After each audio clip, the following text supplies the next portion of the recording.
Hi, my name is Arthur Viani, the owner of Ghost, and today I'm going to talk about some of our magazine products for Glocks.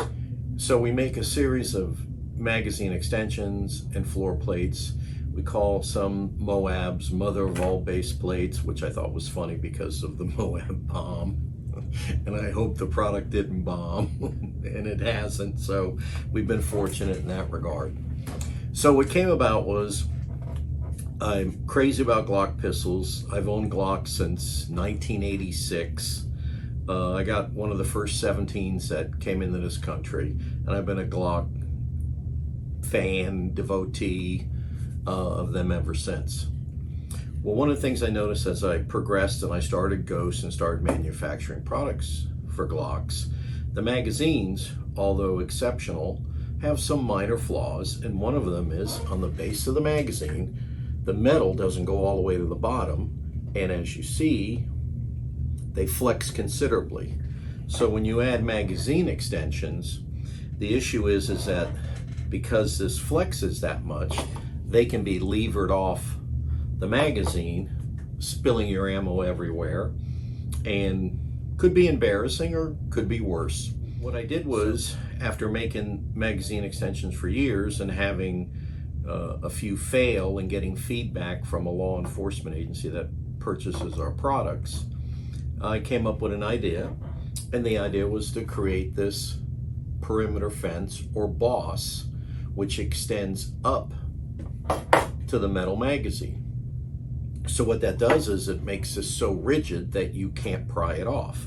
Additionally, once it's in the gun, now it's supported by the gun and or mag well, and makes this, I'm not going to say impossible, makes it extremely difficult to pry the magazine extension off.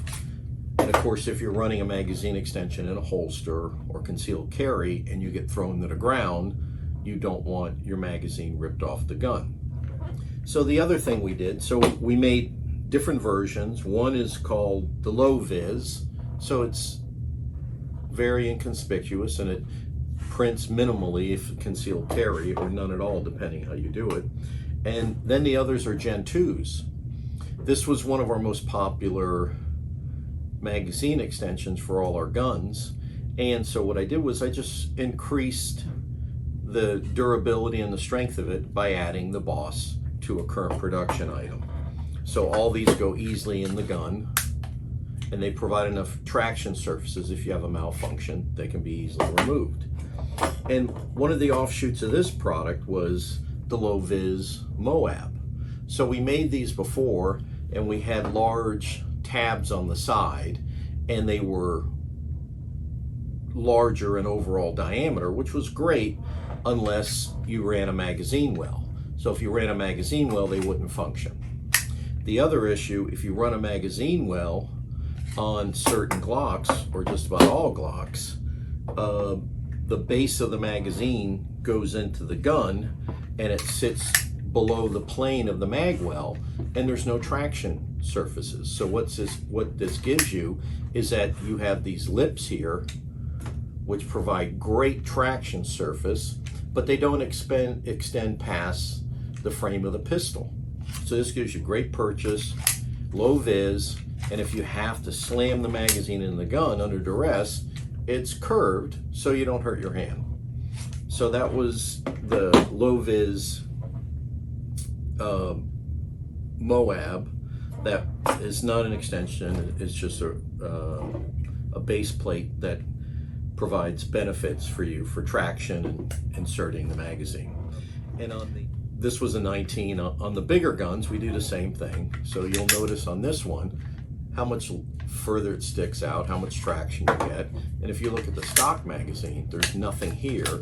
You can't get any traction points, especially if the magazine doesn't release from the pistol. If it releases from the pistol a little bit, you can kind of pry your fingers in there, but why would you want to take that chance when you can get a firm, good grip on it and remove it? And the same thing with the Gen 2s for the larger pistols. They go inside the frame, they're supported by the frame, and they extend up to the metal. We make a +6 These are the +6 for 19, +4s. We went with the +4s as opposed to a +3 because if you look at it, it's incrementally longer, and why not make it slightly longer and get one additional round? So on the +4 for the 17, this is one of our most popular products for law enforcement agency. We sold thousands to law enforcement agencies because it lets the officer wear the gun in his holster and not protrude very far, so when they get in and out of the car, as opposed to this one. This one, they were complaining they were hitting it on everything. It was staying in place, but they were just hitting it on everything getting in and out of the car. So based on that feedback, we came out with this +4, which is more or shorter and doesn't protrude as much. Another interesting thing, the new Metgar magazine that was made for Glocks, we found out that our +4 for 17s fits in the gun and works perfectly. And we've had about 40 cycles through this one with our spring and no issues at all. And the spring is still very strong. So that's a quick overview for a 19 and a 17. The other thing is we came up with a little low-viz for the 48 or 43X. And we tried various types of metal magazines, and some worked very well, some we had issues with, some wouldn't lock the slide back, some wouldn't chamber around from slide lock. You'd have to slingshot the slide to get it to work. So we came up with something real simple, just a low-viz. It's a +2, so you have 2 rounds, 2 additional rounds, which gives you 12 rounds in the magazine plus 1 in the pipe, and now you got a 13-shot little pistol. And it just gives you a little bit of advantage, and still using an OEM magazine, which you know will drop free and function perfectly without any issues as far as slide lock and any other issues that they may have. That was just a quick overview of some of the things we do. If you have any questions or comments, you can reach us at info@ghostinc.com, or you can call us 305-252-7422. Thanks.